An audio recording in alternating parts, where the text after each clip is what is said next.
encefalopatía hipoxicosquémica, lo siguiente que te va a hacer es falla renal, ¿no? O sea, es como la asociación más frecuente. Sí, te pueden hacer falla cardíaca, falla hematológica, pero lo más común es que te haga falla renal.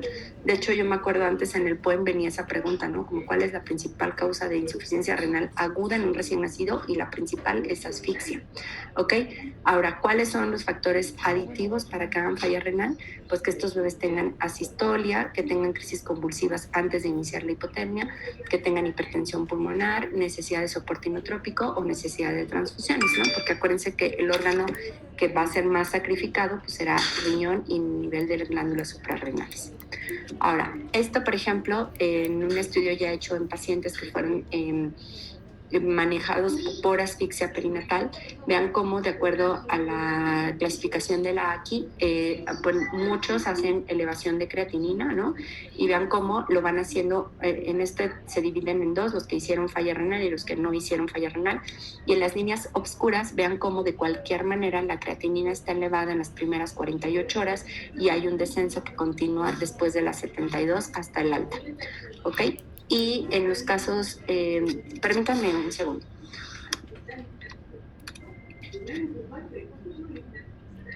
Sí, bueno. Sí, ella habla.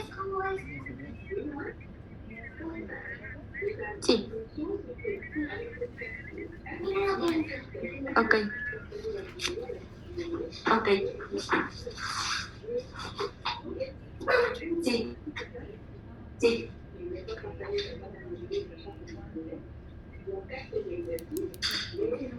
Ajá, ¿le puedo pedir un favor? No. ¿Puedo agregar algo? No, ¿le puedo agregar algo?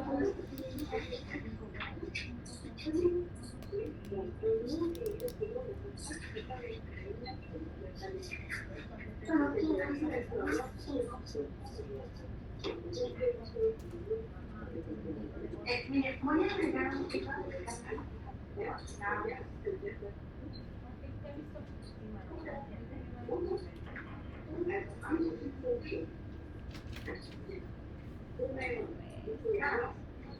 todo.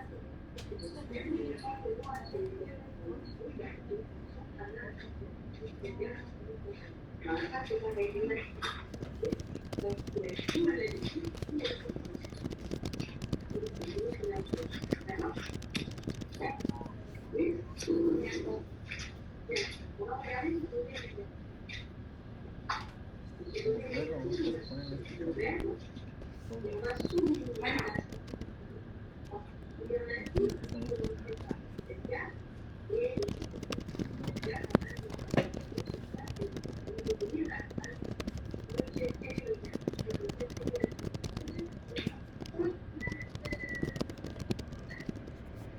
¿Te parece bien? Gracias. mejor. Sí. Ojalá está bien caliente mi teléfono. Gracias, nuevamente. 850. Mi cargador, Cayetano. 850. Sí, solo lo lavé una vez. Sí. Sí. Y si lo pones al sol así. Sí, 850. Sí, sí, lo ¿Cuánto escucho. tiempo lo dejaste? ¿Dónde? Sí, El 850 tiempo de está bien. lavadora. No, no, pero sí me refiero. Nada más, y voy a pagar con 2,000 Sí, pesos está. para que no den cargo, por favor. Ándale, así. Exacto, Gracias. bravo. Gracias. ¿Para qué es eso? Es que le medí a la lavadora. Ya, discúlpenme, perdón. Funciona meterlo en arroz. Bueno, entonces, en cuanto a insuficiencia renal, vean cómo también hay un grupo que tiene pues elevaciones de la creatinina hasta 2 a 3 veces, ¿no? Y que algunos, pues en general es el menor de los casos, pero inclusive pueden requerir diálisis. Entonces, en estos niños que hacen falla renal, la creatinina se seguirá incrementando y después entra como una fase de estabilización que puede durar hasta 5 días y después empieza a descender. Entonces, esto pues obviamente nosotros también ya lo hemos estudiado con los pacientes que hemos metido hipotermia ahí en el INPER y pues también ocurre así, ¿no? En general, la creatinina persiste elevada 5 días. Nosotros solo tuvimos 2 casos que requirieron diálisis peritoneal, pero pues sí es una complicación frecuente, ¿ok? Ahora, otro dato a considerar es que si se utilizan aminoglucósidos, pues que hay que estar midiendo concentraciones séricas, ¿no? Nosotros en perinato a veces hay, a veces no hay reactivos, pero sobre todo recordar que estos medicamentos pues, pueden afectar más la falla renal, entonces inclusive mejor evitarlos, ¿no? Si podemos poner una segunda opción de tratamiento antibiótico.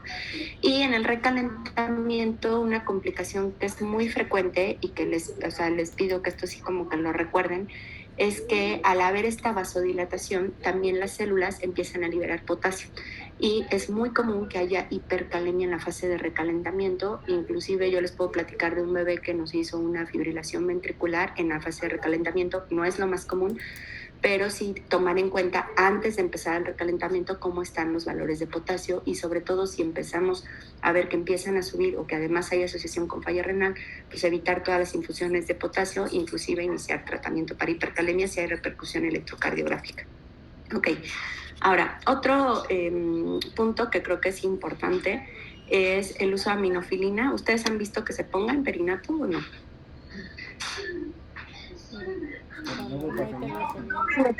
Sí, sí, nos ha tocado, doctora.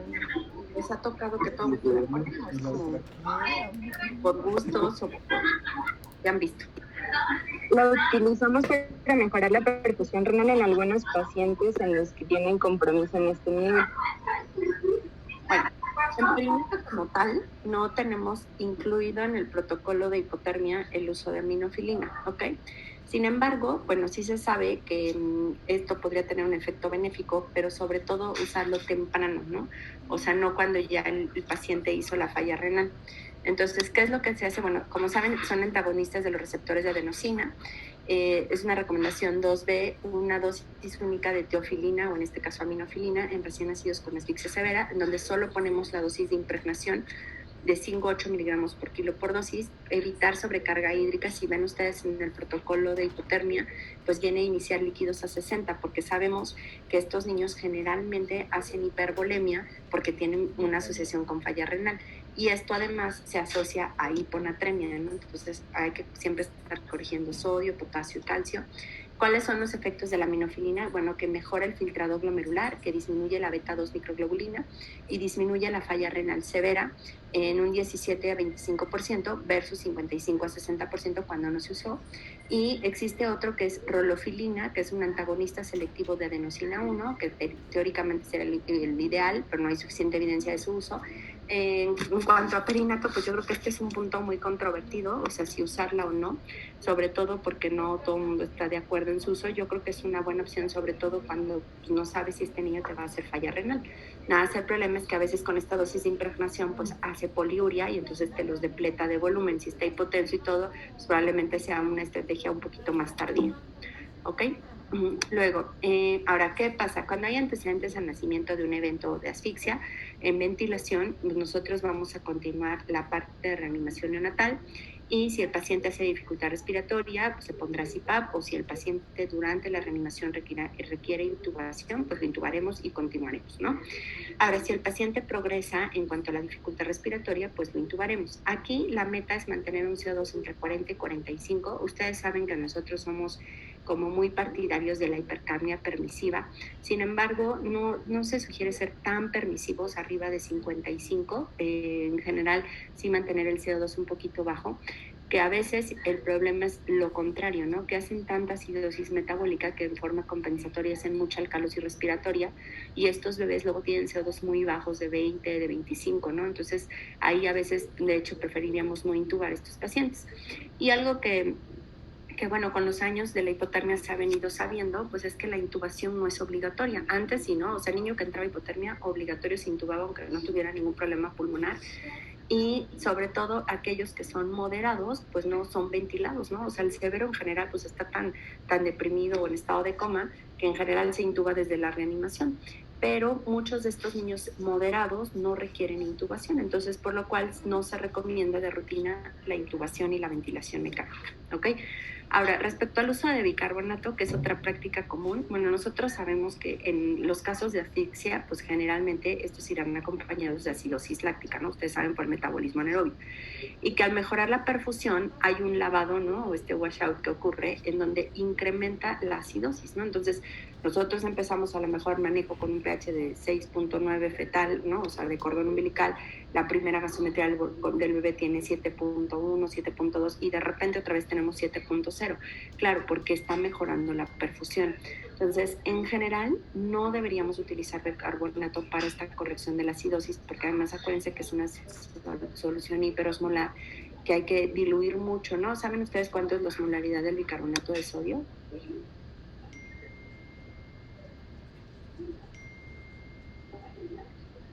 ¿Alguno de ustedes sabe? ¿Alguno de ustedes está todavía conectado? No sé cuánto es, doctor. No sé cuánto es. ¿No? ¿Nadie? ¿Qué?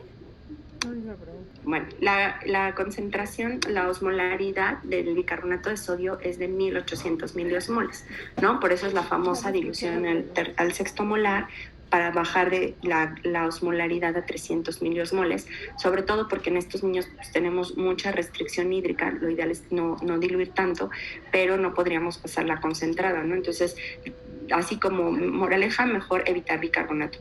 Ahora sí sé que hay casos que no mejoran con nada y no corrigen con nada, y a lo mejor en esos casos muy específicos utilizar bicarbonato. ¿Ok? Bueno, entonces esto es cuanto a lo que se hace en USIN.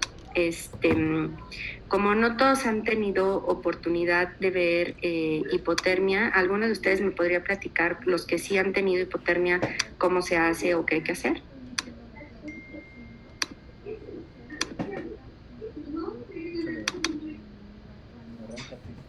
¿Alguno que quiera participar?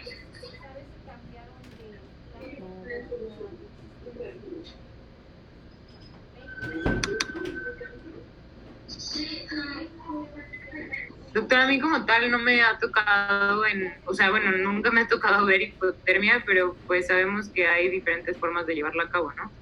Y pues puede ser por CoolCap o puede ser la corporal total, y en el hospital pues sabemos que tenemos CoolCap, pero realmente a mí no me ha tocado ni verla, y justo se supone que vamos a tener como una capacitación para ver cómo utilizarla, y pues lo importante es saber que las metas son diferentes. Si es una hipotermia selectiva con CoolCap, va a ser de 34 a 35 grados centígrados, y la hipotermia corporal total pues sería llevarlo hasta 33 a 34 grados centígrados, y se supone que, bueno, en algunas guías comentan que deberíamos empezar la hipotermia como tal desde la reanimación, apagando la cuna.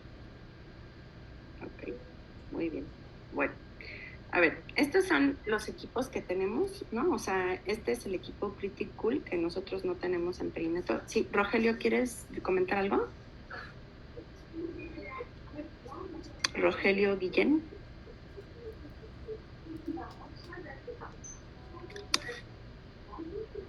Rogelio, es que tienes levantada la mano, pero no sé si quieres comentar algo. ¿No? Bueno, continuamos entonces. A ver, la hipotermia que nosotros hacemos es algo que se llama hipotermia moderada controlada, ¿ok? Y lo que hace la hipotermia es que disminuye la utilización de energía 6% aproximadamente por cada grado centígrado que nosotros bajemos de temperatura corporal. Con esto se preserva el ATP y se mejora la utilización de glucosa. A su vez también disminuye el tamaño de las zonas hipoperfundidas, disminuye la pérdida neuronal en hipocampo y disminuye la apoptosis. Entonces, se los enseño, este es uno de los equipos que hay en el mercado, algunos hospitales aquí en México lo tienen, otros creo que ha ganado mucho más terreno el equipo Tecoterm, pero los dos funcionan igual. Es una sábana, ¿ok? Esta sábana que envuelve a todo el bebé, y esta sábana es como una sábana de doble capa, y en medio de las dos capas va corriendo agua, ¿no? Y esta agua pues va corriendo fría. Entonces lo que se hace es que estos equipos son servocontrolados, tienen un termómetro que va dirigido hacia el paciente, ¿no? En este caso acuérdense que como hacemos hipotermia moderada controlada, la regulamos con la temperatura central. Entonces la podemos poner el sensor esofágico o rectal. Entonces la gran mayoría en México usamos sensores rectales. Y el bebé se pone envuelto en esta sábana, y lo que hace la sábana es que corre el agua fría, ¿no? Que va por aquí. Esto tiene dos mangueras que entran por aquí atrás y entonces las mangueras meten el agua y sale el agua y la vuelve a enfriar y así sucesivamente, ¿no? Entonces nosotros tenemos una temperatura objetivo, que en este caso es 33 grados, y el paciente, por ejemplo, aquí cuando entra a la terapia marca la primera temperatura inicial, que es 33.6, no sé si logran ver la imagen, pero de ahí empieza a bajar y nosotros tenemos la primera fase que se llama fase de inducción, en donde es la primera hora donde nosotros tenemos que llegar a esta temperatura objetivo. ¿Qué pasa con la hipotermia pasiva? ¿No? La hipotermia pasiva, acuérdense que es usar alguna estrategia para que el bebé no se nos sobrecaliente. ¿Cuál sería la estrategia? Pues la primera es apagar la cuna de calor radiante. Y la segunda es poder poner, por ejemplo, aire acondicionado en la sala, o ya si usamos bolsas de hielo, bolsas refrigerantes, pues eso ya no se considera tan pasivo, pero bueno, es como admitido.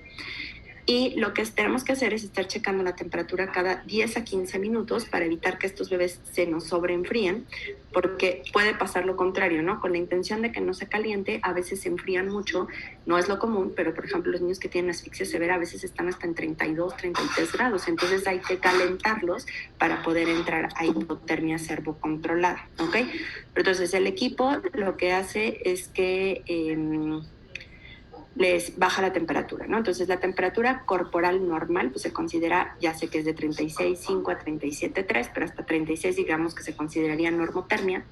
Y cuando nosotros entramos en 35 a 34 es la hipotermia moderada, que esto genera una disminución de la tasa metabólica, y sabemos que si estamos en 33 pues puede haber efectos adversos como trombocitopenia, hipocalemia o riesgo de sepsis. Si bajamos de 32 grados, esto se llama hipotermia profunda, y esto puede dar arritmias cardíacas significativas y prolongación del intervalo PR y QT. Entonces, en general, los dos protocolos están destinados, cuando es hipotermia selectiva cefálica, que es el CoolCap, no hay otro en el mercado, vamos 34 a 35. Y cuando es hipotermia, obviamente servocontrolada, pero sistémica, vamos a 33 a 34 grados con un promedio de 33.5, ¿ok?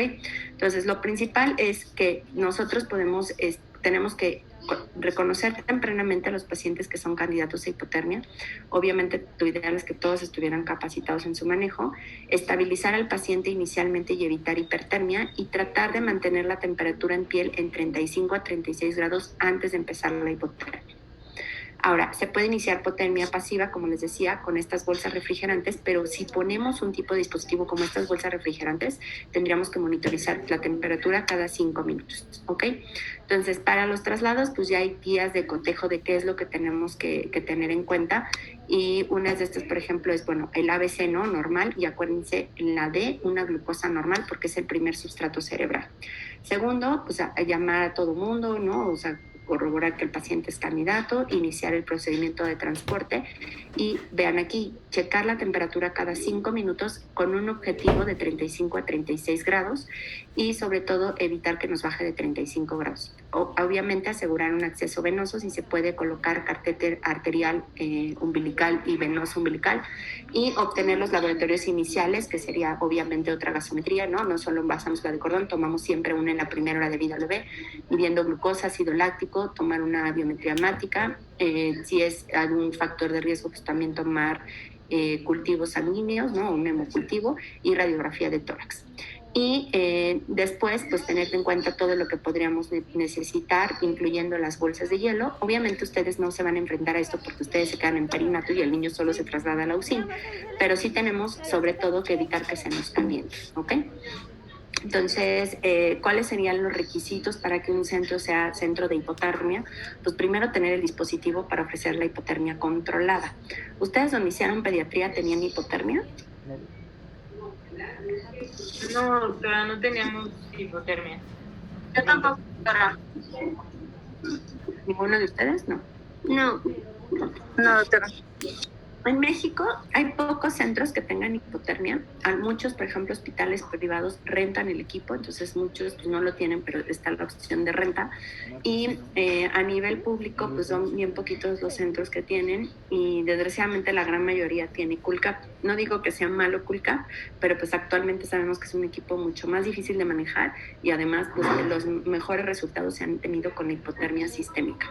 Entonces, lo ideal sería además que tuviéramos ventilación mecánica, monitorización continua, detección de crisis convulsivas, idealmente con electro de amplitud integrada en la cama del paciente y además electroconvencional para el tratamiento posterior, estudios de neuroimagen, idealmente una resonancia magnética, y la opción de tener esta evaluación neurológica especializada para el tratamiento, pero sobre todo monitorizar el neurodesarrollo, ¿no? O sea, creo que no es válido decir, pues yo los metí hipotermia, ¿cómo les fue? Pues quién sabe, ¿no? O sea, pues yo sé que entraron a hipotermia y se fueron. O sea, lo ideal es que estos niños sí tengan un seguimiento. Entonces, vean, en los principales estudios que fueron los publicados cuando en el 2010 como que se abrió el uso de hipotermia a nivel general para los niños con encefalopatía hipoxico-isquémica, pues incluían el estudio CULCAP, el estudio de hipotermia corporal de los ¿cómo se llama? De los Institutos Nacionales de Salud de Estados Unidos, y el estudio TOBI, que fue hecho en Inglaterra. Entonces, en el estudio CULCAP, o sea, en general en los tres es mayores de 36 semanas y menos de 6 horas. El CULCAP y el TOBI sí incluían un Apgar menor de 5 a los 10 minutos. Luego era la necesidad de reanimación por más de 10 minutos o en los casos, obviamente, todo el diagnóstico se hace con gasometría, pero que tuvieras un pH menor de 7,0 con un déficit de base mayor o igual a 16. Vean, los tres estudios es el mismo criterio. Y si no tenías sangre de cordón umbilical, pues tener una sangre venosa dentro de la primera hora de vida ya del bebé, con un pH de 7,01 a 7,15 o con un déficit de base de 10 a 15, con historia de un evento perinatal adverso. Y vean cómo los tres principales estudios, pues sí necesitabas que tuvieras una encefalopatía moderada a severa, ¿no? Y lo que hablábamos la vez pasada, no, acuérdense que no metemos al bebé a hipotermia solo por la asfixia, o sea, tiene que tener datos de encefalopatía. Y aquí, tanto el estudio CULCAP como el estudio TOBI sí incluyeron la necesidad de un electroencefalograma de amplitud integrada, en el estudio CULCAP de 20 minutos, en el estudio TOBI de 30 minutos, que tuvieran en el estudio CULCAP al menos actividad epiléptica después de la primera hora de vida, y el estudio TOBI, que fue un poco más amplio, era que tuvieras una actividad anormal de base o actividad epiléptica después de la primera hora de vida, ¿no? Entonces, vean cómo los dos pues, son como distintos, pero bueno, lo que hacemos en perinato es que idealmente todos estos niños deben de tener el electroencefalograma de amplitud integrada. Entonces, esto fue del estudio TOBI, en donde veían cómo pues, lo más importante, sobre todo, era iniciar esta fase de inducción temprana, ¿no? Lo siento. A ver si se conecta. ¿Es en serio? Pues sí. ¿Tú crees que son gratis? No sé, no, obviamente ahorita todos los niños entran a hipotermia, pero entran a hipotermia 72 horas y después viene una fase lenta de recalentamiento, que ¿se acuerdan en cuánto tiempo se recalentan estos bebés? 0.5 grados por hora. 0.3 a 0.5. 0.3 a 0.5. ¿No? ¿Nadie? De 0.3 a 0.5 grados por hora. Lo ideal es que cuánto tiempo te debes de tardar en recalentar, hasta cuánto tiempo los llevas. 12 horas. O sea, si estás, por ejemplo, en CULCAP estás en 34 y lo tienes que llevar a 37, serían 3 grados, ¿no? Entonces, 6 horas. lo ideal es 7.5 grados centígrados. Y si nosotros usáramos los equipos de hipotermia sistémica, estos, la gran ventaja que tienen es que además el recalentamiento también se hace servocontrolado. En CULCAP, cuando se acaba la fase de enfriamiento, te dice la pantalla, ¿no? Ahora inicia recalentamiento, quita el gorro, ¿no? O sea, nosotros cuando empezábamos éramos bien obedientes y quitábamos el gorro. ¿Y saben qué pasaba? Pues quitabas el gorro y se iban a 36 grados enseguida, ¿no? Entonces, ¿por qué? Porque ya la fase de recalentamiento se hace manual, no se hace servocontrolada, ¿no? Entonces, actualmente, pues también ya por eso sabemos que si tienes CULCAP no les quites el gorro enseguida, porque si no te sube muy rápido la temperatura. Y las incubadoras, que son servocontroladas, pues normalmente están hechas para calentar, no para enfriar. Entonces, las incubadoras empiezan a hacer el servocontrol a partir de 35 grados, ¿no? Entonces, esa hora de 34 a 35, pues obviamente la tendrás que hacer de forma manual, ¿no? Entonces, lo ideal es que no le suba más de 0.5 grados centígrados por hora, ¿ok? Ahora, ¿cuáles son los factores asociados a mal pronóstico? Pues que el niño tenga crisis convulsivas previos al inicio de la hipotermia. ¿Ustedes podrían decirme cuál es el diagnóstico de este trazo de amplitud integrada? ¿Qué patrón tiene? Es un brote de Un brote de supresión. Ok, ¿cómo dijeron que es brote de supresión? ¿Cómo supieron?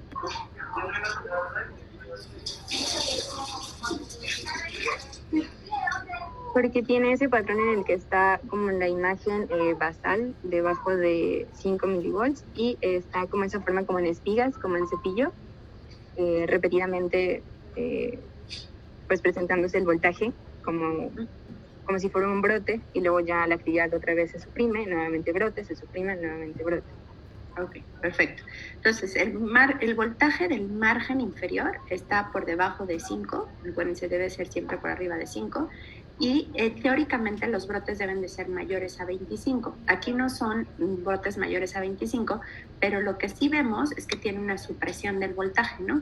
Y efectivamente vemos esta imagen como en cepillo, que teóricamente el brote de supresión deberíamos de clasificarlo en brote de supresión más y brote de supresión menos, y si nosotros vemos más de 100 brotes por hora, pues es un brote de supresión más. Aquí, ¿cómo sabríamos cuánto es una hora?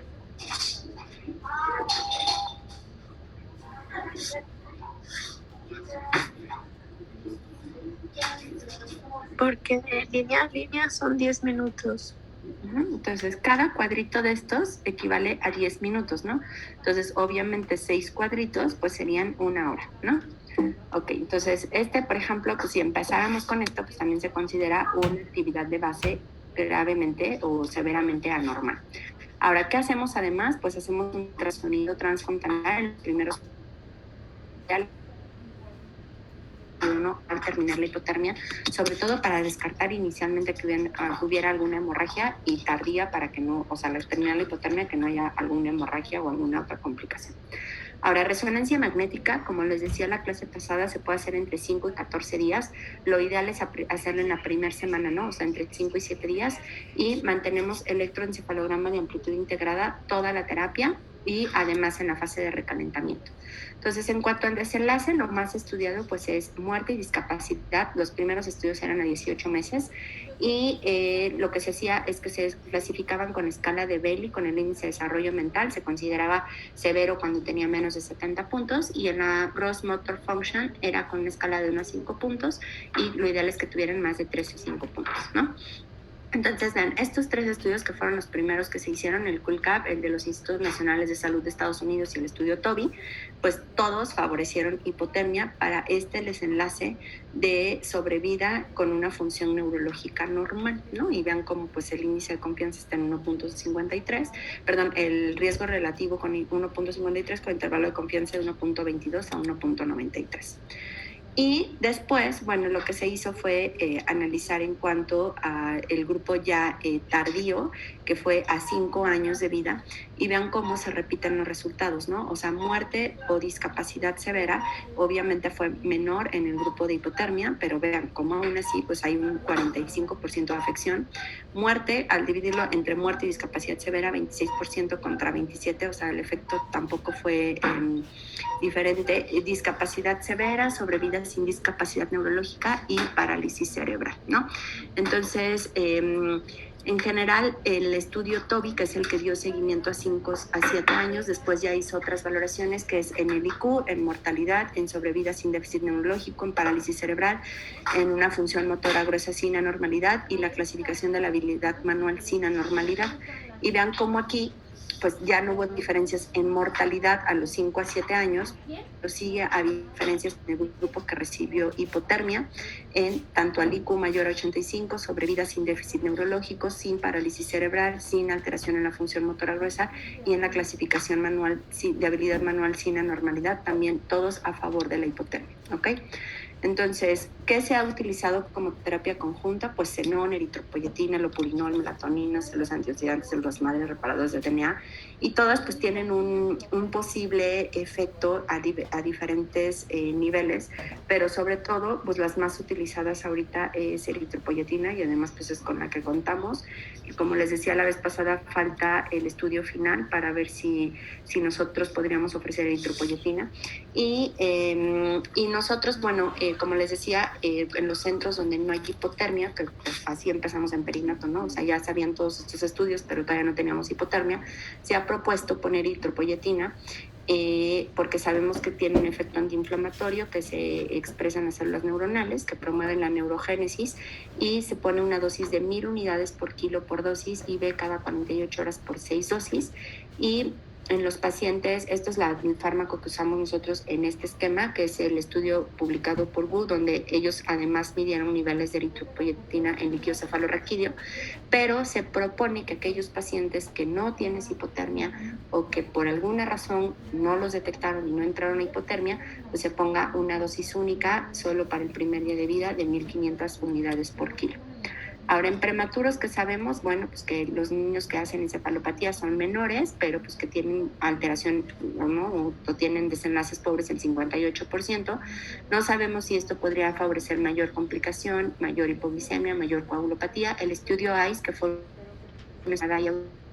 sí metió semanas, y basados en estos es que nosotros metimos a 35 semanas, y actualmente se está corriendo este estudio. Ya sacaron resultados preliminares en 32 a 36 semanas, que tengan los mismos criterios, no, pero faltan los resultados. Los preliminares es que tuvieron un poquito más de hipoglicemias y otras complicaciones, pero que sí se puede utilizar, ¿no? Entonces, en cuanto al protocolo de perinato, pues se los dejo de tarea para que lo revisen todo. Nosotros estamos en terapia y es más importante, pues, es darle seguimiento a estos bebés.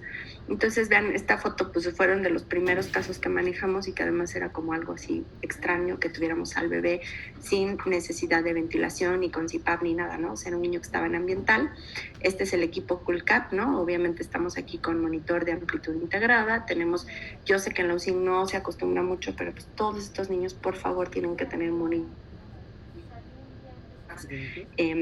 Estos niños tienen alto riesgo de arritmias, entonces siempre pónganle aquí, por ejemplo, la curva, pues lo ideal es mantenerla en 34 a 35, entonces esta pantalla les hace como una banda de que estén bien, pero pues lo ideal es no estarse saliendo del rango, ¿ok? El equipo CoolCap tiene 3 gorros, ¿no? El primero, que es un gorro plástico, que es por donde recircula el agua fría. Después viene un gorro como de neopreno, que es pues así para mantener esta presión, pero no lastimar la cabeza. Y posteriormente viene una capa metálica que evita que el color de la cuna radiante pues pase, ¿no? Ahora, este niño además, por ejemplo, se les pone esta pantalla, que también es para evitar que se calienten. Siempre preguntaban, ¿no? Cuando empezábamos con estos pacientes, pues el control, acuérdense que es rectal. Entonces, la temperatura marca en la cabeza. Tienen ustedes aquí un sensor de temperatura en la cabeza que les va a manejar entre 11 a 17 grados, porque el mayor frío se está recibiendo en la piel de la cabeza, pero el control se hace con temperatura rectal en 34 a 35 grados. Se pone además otro sensor que va a nivel hepático, que se considera lo más cercano a lo central, y el sensor central, ¿no? Entonces, este equipo tiene 3. Y esta fue nuestra primer sobreviviente, ¿no? Que fue en el 2014 cuando metimos a esta bebé. Y pues la verdad es que yo espero en una próxima sesión poderles compartir los resultados. Tenemos hasta el 2019 40 pacientes incluidos, y teníamos 10 bebés fallecidos, que bueno, era una mortalidad del 25%, que estamos un poco por arriba de lo reportado en la literatura. Sin embargo, nuestros bebés solo teníamos en este seguimiento una bebé con epilepsia y un bebé con parálisis cerebral, ¿ok? Entonces, pues eso es todo. No sé si tengan alguna pregunta o alguna duda. Doctora, yo tengo duda respecto al fentanil y la morfina. Entendí que entonces el fentanil lo vamos a utilizar en los pacientes que están intubados, la morfina en aquellos que no, pero la dosis de fentanil la vamos a ajustar por todo esto del compromiso que pueda haber hepático, es decir, vamos a usar una dosis mucho más pequeña, igual con la morfina, o usamos las dosis usuales. Los fármacos son dosis respuesta, pero lo que sí es que pues, tienen hasta un 20-30% de retraso en la depuración. Entonces, por ejemplo, en fentanil se pone igual de 1 a 2 microgramos por kilo por hora, y en morfina la empiezas entre 20 a 50 microgramos por kilo por dosis. Y bueno, ya si necesitas poner infusión porque el paciente está con mucho dolor, o por ejemplo, un dato que es bien importante es que el bebé no debe estar temblando, ¿no? Entonces, si el bebé tiene temblores constantes, pues el dolor es del frío, ¿no? O sea, pónganse ustedes una bolsa de hielo y aguantan 3 días, pues obvio les duele. Uh-huh. Entonces, se inicia a dosis de 1 a 2 microgramos fentanil, y morfina la ponemos entre 20 a 50 por kilo por dosis. Ok, entonces pues igual nada más. Y lo único que sí les sugiero es que se suspenda antes de empezar el recalentamiento, ¿no? Entonces nosotros en el protocolo habíamos especificado que se dejara 48 horas y ya para el tercer enfriamiento no la dejes. Pero obviamente sí le tienes que poner reducción y ya ves si el paciente no tiene dolor ni nada, pues la suspendes. Ok, gracias. ¿Alguna otra pregunta? Doctora, yo más que duda quería ver si había la posibilidad de que se nos diera un taller o algo de cómo programar el CoolCap y cómo lo colocaríamos, por si nos llegara a pasar en alguna guardia. Sí, yo no tengo mayor problema. Si quieren, véanlo con Dylan, que creo que es el que organiza sus clases. Y si quieren, yo un día les doy ahí cómo se programa y cómo se hace. Perfecto, muchas gracias, doctora. Bueno, no me metí nada del manejo neurológico, esto lo van a ver con el doctor Olivas, ¿no? O sea, cómo se interpreta la amplitud integrada, qué hacer si hay crisis convulsivas, pero sobre todo, acuérdense que el valor pronóstico 48 horas de hipotermia, si el paciente mejora hacia un mejor patrón, o sea, siempre irá, así como fue progresando hacia lo peor, cuando mejora irá regresando. Es decir, si ustedes tienen un patrón continuo, luego discontinuo, luego brotosupresión, luego baja voltaje continuo y un trazo isoeléctrico, si el paciente mejora de un isoeléctrico es poco probable que vaya a mejorar. Pero si va de un brote supresión menos a un brote supresión más, a un patrón discontinuo, eso es buen pronóstico. ¿Okay? Y en general, como todos tienen al menos sedante, pues casi todos se quedan en un patrón discontinuo a continuo. Y un factor también que es muy bueno, pronóstico neurológico, es la presencia de ciclicidad, que es esta presencia de ciclo sueño-vigilia, ¿no? O sea, los grandes y chiquitos que ves en el patrón continuo, cuando empiezan a aparecer, eso es buen pronóstico neurológico, ¿ok?